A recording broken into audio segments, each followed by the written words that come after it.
Now at 6, one person's injured in a crash near the Joplin Airport. Plus, a Dunaweg resident escapes from a burning home, and staffing issues could impact winter road clearing in Oklahoma and Missouri.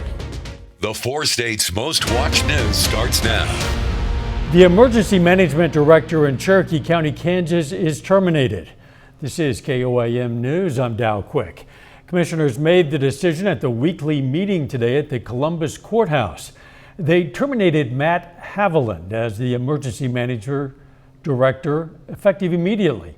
Sheriff Brian Henderson will fill in until the position can be permanently filled. KOIM reached out to both the county and Haviland's attorneys for comment. The county says commissioners don't comment on the cause of terminations. A rollover crash impacted morning traffic on Missouri Highway 171 near the Joplin Airport.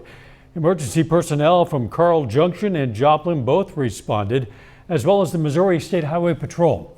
Authorities say the car was going west when it veered off, hit a driveway culvert, and overturned into a fence and sign before stopping on its wheels. The woman driver got out of the car on her own and had non-life-threatening injuries. A trooper at the scene cited driver fatigue as a likely cause of that crash. A two-vehicle crash occurred yesterday on U.S. Highway 69 around milepost 35 in Crawford County. A 28-year-old man from McCune was driving a pickup southbound when he rear-ended a Jeep driven by a 64-year-old Tulsa woman. The pickup then left the road and struck a tree. The Highway Patrol says that man suffered suspected serious injuries while the Jeep driver was unharmed. A fire at a Dunaweg trailer park displaces a resident this morning. A space heater is the suspected cause of that fire today at a mobile home park in Dunaweg. The blaze broke out around 8:30 this morning at the Turkey Creek Estates mobile home park on East 7th Street. The resident escaped safely before firefighters arrived. Dunaweg fire crews knocked down the flames quickly with help from Joplin and Webb City fire departments. The fire caused extensive damage and forced crews to cut utilities to the home. Preliminary information reveals a space heater was to blame, but investigators continue to look into the exact cause. Galena police assisted the Joplin PD and the Cherokee County Sheriff's Office in a pursuit of an armed fugitive entering the Galena city limits. The chase continued west toward Baxter Springs, and the suspect drove off-road through fields before surrendering to authorities. Authorities identified the suspect as Austin Arnold of Fort Scott, Kansas, who faces multiple felony warrants, including possession of methamphetamine and aggravated assault.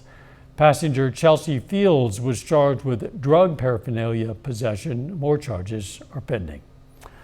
Let's check in with meteorologist Austin Stantz now for our first look at the weather. Hey, thanks, Dow. Yeah, that commute hour in full effect this evening. And the good news is temperatures actually slightly milder than they were just the night before. So as we get our week started here, 38 degrees this evening. It feels like 34 out there right now. The winds are still out of the south, so temperatures not going to fall too quickly as we head into the evening. As I mentioned, 24-hour temperature difference, it's slightly warmer out there, anywhere from about 5 to 8 degrees warmer than we were at this point yesterday. And as I told you, temperature's really not going to fall much at all this evening. Things are going to stay fairly steady for us, so that's good news. But there are changes in the forecast. We're going to be looking at warmer air moving in, then colder air blasts also moving in. So there is a lot to talk about in the forecast. We have above average temperatures on the way for our forecast, but windy conditions are expected to move in just the next couple days. And I'm also tracking that next chance for rain. I'll have all those details coming up in my full forecast. All right, we'll catch you in a few. As Austin says, pretty nice weather at the moment, but we have seen at least a small taste of winter weather, and it will be here in fuller force before we know it. Preparing for that is the driving force of each state's Department of Transportation. Reporter Ty Park spoke with crews from Oklahoma and Missouri to see what they're facing this year. When severe weather arrives, the time to prepare is over. It is time for action. Looking ahead of winter weather, and after the fall season, once we get done with a lot of the summer repairs and everything like that going on, we do start taking a look at our trucks. Departments of Transportation in Oklahoma and Missouri both know this well. One issue historically faced is staffing. For Oklahoma, that's not a problem this year. Staffing levels are just fine, so we don't have any issues there. Each agency aims to have enough drivers cover every road. putting the focus on the more traveled roads. Every county is different. Every county handles we have county crews for every county in the state. And obviously everyone has different priorities within those. Along I-44, once it crosses the state line, it becomes the Will Rogers Turnpike, which is covered by a different agency. That's when MoDOT comes in. Now, in Missouri, it's a bit different. They have more highways to cover than Oklahoma and are once again looking for more drivers. 78,000 lane miles, which is more than any adjacent state surrounding Missouri. So we do have a very large system. Missouri has the 7th largest system out of the 50 states. Missouri will take each new driver and train them and run them through the new route. Something that we do for new drivers is we have them do a ride along with a more experienced operator so that they can, learn the ropes, get comfortable with their route, their turnaround point. In Joplin, Ty Parks, KOAM News. The Missouri Department of Transportation is looking for more drivers. You can find information on that right there, KOAMnewsnow.com. The Kansas Department of Transportation announced an update to the Can Drive app and website. It now features hands-free incident reporting via Apple CarPlay and Android Auto. The app has new real-time weather and slow vehicle alerts and Alexa integration. You can visit candrive.gov or download the app. McDonald's of the 4 states presented a donation check of $5,000 to Crossline Ministries in Joplin. The donation was made following a fundraiser last week when McDonald's locations in Joplin and Webb City donated a portion of the day's earnings to the organization. We help out with whatever services that we can, food, clothing, hygiene, baby items. And we even have a Christmas toy room that our clients can shop at as well. And it helps us the money helps us to get into the next year. Crossline Ministries offers food and clothing services year-round for people in need. Coming up, student council members hit the stores on a mission to spread Christmas joy to area kids. Plus, young bird watchers get hands-on training at Joplin's Winter Bird Count next month. KOAM's anchor Tanya Bach and meteorologist Austin Stans had a fun adventure today with kids from Joplin's Soaring Heights 5th grade student council. They bought toys with money donated to the KOAM Toy Box Project to help brighten this Christmas for a lot of kids all around the 4 states. KOAM's Ty Parks gives us a look. 6, 7! So afraid Today, our student council came out to join KOAM on their toy box shopping trip. These are our 5th grade leaders who have been chosen by peers to help do community service throughout the year. And one of the girls was like, I thought they banned those in the 90s. Nope was really fun. We got to hang out and we got to find things that we thought would be fun for kids, and it was really fun. This is Bear Glove.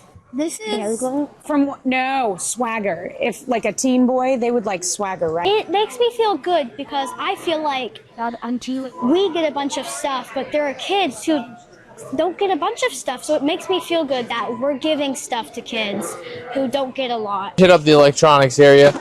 We got creative though. We also got LED lights. That one was Pokemon. Pokemon and Star Wars. Good pick. Very low because there's kids out there that don't get any presents, which that's okay, but us giving them presents is perfect.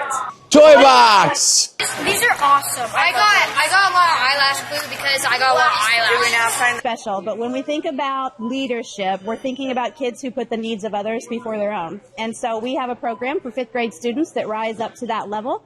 And they really stand out among their peers as wanting to lead students to be the greatest they can be. KOAM Toy Box! 6, 7! You can donate to the KOAM Toy Box Project during our Toy Box Tuesday telethon tomorrow during our noon, 5, and 6 p.m. newscast. Join the fun.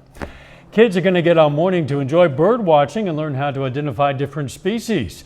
Shoal Creek Conservation Education Center in Joplin is hosting their Kids Winter Bird Count. They host this event around the end of December and beginning of January. Kids from ages 7 to 17 are required to pre-register as there are limited seats, but families are encouraged to come alongside them to learn as well. Everyone who attends, from the youngest of the young to the oldest of old, they just walk away with more of a love for nature and conservation that just helps them in the future. Their next event is going to be on January 3rd from 10 a.m. to 1 p.m. at the Shoal Creek Conservation Education Center in Joplin. Lunch will be provided. A little bit later in sports, a recap of last night's kind of disappointing Chiefs versus Texas game. Some warmer temperatures are on the way to the 4 states coming up. We'll talk about how long. We'll stick around.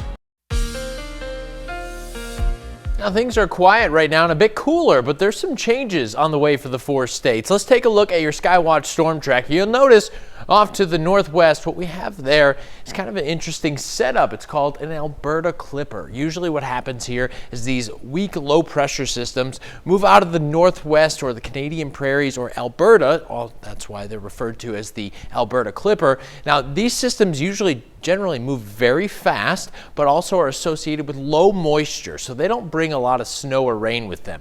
How can they affect us so far south? Well, what happens here is these fast-moving systems bring some cooler air with them and some winds, and they tend to move southeast. So that will be the direction that these continue to move, which is going to impact us as we head into your Wednesday and Thursday. We'll talk about that in just a minute. Let's talk about tonight, though. We see temperatures as we head into this evening in the upper 30s, 38 Joplin, 37 in Columbus, Miami, Neosho, 36 and 37 degrees there. As we head into your 8 o'clock hour, we're going to start to see temperatures staying fairly steady here, and that's because we have these winds out of the south. That's good news for us because temperatures aren't going to dip too far this evening. Things are going to stay pretty consistent as we head through the overnight hours tonight. Now, taking a look at what we can expect for tonight, 33 degrees is going to be our overnight temperature. Just a few clouds out there. The winds out of the southwest of 5 to 10 miles per hour. Now, planning ahead of what we can expect for for tomorrow, well, 56 is going to be your high for tomorrow. It's going to be warmer, but a little bit breezy out there, partly cloudy skies, winds out of the southwest, 10 to 20 miles per hour, gusting upwards of 30. So that's that first area that we're starting to see that Alberta Clipper and that cold front start to move in. Again, it's weaker, but it does bring in some gusty winds with it. So we take a look by Tuesday, 10:30 in the morning. Winds are still out of the south here, but we notice winds start picking up anywhere from about 20 to 25 miles per hour, gusting near 30 here. So as we head through your Tuesday and into Wednesday, at times they'll pick up near 35, maybe even 40 miles per hour as we take a look into your Wednesday there. So, and then those winds shift out of the north as well. So that is, again, a good sign that that cold front has passed through as we see the winds begin to shift. So we're going to be looking at some slightly cooler temperatures Wednesday. Tuesday was 56. Wednesday, 50, 51 degrees up there. We're still going to see some sunshine. Cloud cover is going to move through rather quickly out there. Now, looking ahead and what we can expect for you as well, looks like we might be a little bit frozen on your screen right now. That's okay. We'll get that fixed there. There it is. All right. So I built this graphic for you. If you're like me and you have not put up your Christmas lights just yet, well, Thursday going to be a great day to do that. Look at 43 by 10 a.m. sunny, just partly cloudy here, 58 degrees by 3 o'clock. So we're going to see some winds calm down on Thursday. It's going to be a good day to do that, Dow. I'm telling you, I got to get those lights up before it's too late. Now, taking a look at your 10-day forecast. Take a look at this, 59 on Thursday. We could even break into 60. I'm fairly confident if we see enough sunshine, we could see some 60s out there, temperatures in the upper 40s. That's pretty normal for us for this time of year. And then we drop down on Sunday with a cold front passing through, but we're back into the 40s and 50s by late next week. And after you get those lights up at your house, feel free to come over and do the lights in my house as well. All right, I'll bring the ladder. All right. Thanks, Austin. We're going to have a recap of Kansas City's matchup with the Houston Texans up next in sports. The Kansas City Chiefs take on the Texans. We'll have the details. Kansas City Chiefs took on the Houston Texans last night in what was billed as a probably must-win matchup. KOIM Sports Director Ryan Blank has the recap from Arrowhead Stadium. Currently sitting outside the AFC playoff picture, the Chiefs entered Sunday night's matchup against the Texans with a must-win mentality. But after fighting back from a 10-point halftime deficit, the Chiefs fell at home to Houston, 20-10. And while a lot did not go Kansas City's way in this one, the game was tied in the fourth quarter. With around 10 and a half minutes left, the Chiefs had 4th down and 1 inside their own 35-yard line. And despite the defense stifling and shutting down the Houston offense, KC went for it and turned it over on downs, leading to a go-ahead score for Houston. It's important that you take advantage of opportunities. I thought it was an opportunity. I was wrong, no. I mean, hindsight, it was wrong. We've been pretty good on fourth downs, trying to stay aggressive with it. I take full responsibility for that. Coach believes in us. We've executed on that in that same situation several times this season. And they did a good job of passing the crossers. I wish I got to Rasheed a little bit earlier, or if I could have bought a little bit more time. In hindsight, probably try to hit Trav over the top of the defender. But I mean, he made a good play. They made good plays today. But I'll never question the decision to go for it because I believe in the offense and who we are. Offensively, Kansas City finished with a season-low 274 yards. With opportunities late to not only tie the game, but take the lead, Kansas City didn't execute, including drops in critical moments. We've been close all season. I mean, that at the end of the day, you got to go out there and make it happen. I got to make the throw a little bit earlier so that guy can't close. We got to make those plays. We got to score touchdowns in these moments, and we got the talent. We got the heart, but we have to go out there and execute it. And until we prove it, we'll come away with losses. We're not going to have many more opportunities, so we have to go out there and maximize those opportunities and try to give ourselves more. Now sitting at 6-7 on the season, playoff hopes are dwindling for KC.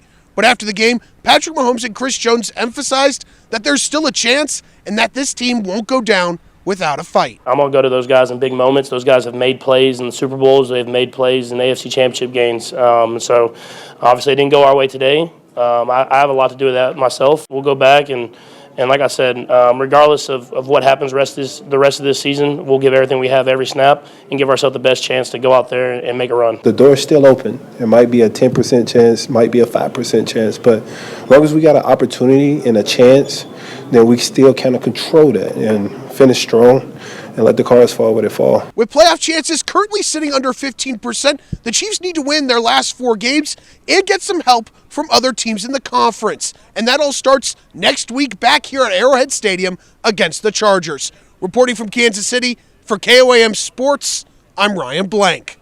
Yeah, again, the Chiefs host the division rival Los Angeles Chargers on Sunday with whatever remains of their slim playoff hopes still on the line. And that is a look at sports. We're back after this. Here's a look at what's coming up on KOAM News at 9 on Fox 14 tonight. President Trump announces $12 billion to help farmers hit by his own trade war policies. Plus, a political standoff threatens to send health care premiums soaring for millions of Americans. And the Ozark Blood Center launches its year-end campaign. Those stories, a lot more, of course, it's coming up tonight. KOAM News at 9 on Fox 14. The weather really not too bad for this time of year, Austin. That's true. We've got several days of sunshine, above average temperatures, but let's talk about when we could see that next chance for rain. We go through Wednesday, Thursday, still looking good. Finally, Friday, we get a system that comes through that could bring some showers, maybe even a brief thunderstorm that moves through. That's going to bring some cooler temperatures. Check out your 10-day forecast here. We noticed those cooler temperatures, as I said, Friday into Saturday, 48, then down to 34 on Sunday. We're back up into the 50s by the middle of next week now. Yeah, bouncing around quite a bit there. Yeah, definitely. Things are looking good outside right now, though, and it's going to stay that way. Pretty consistent out there. It's good to hear. Thanks for joining us. We're going to see you right back here for KOAM News at 10. Let's make it a great evening.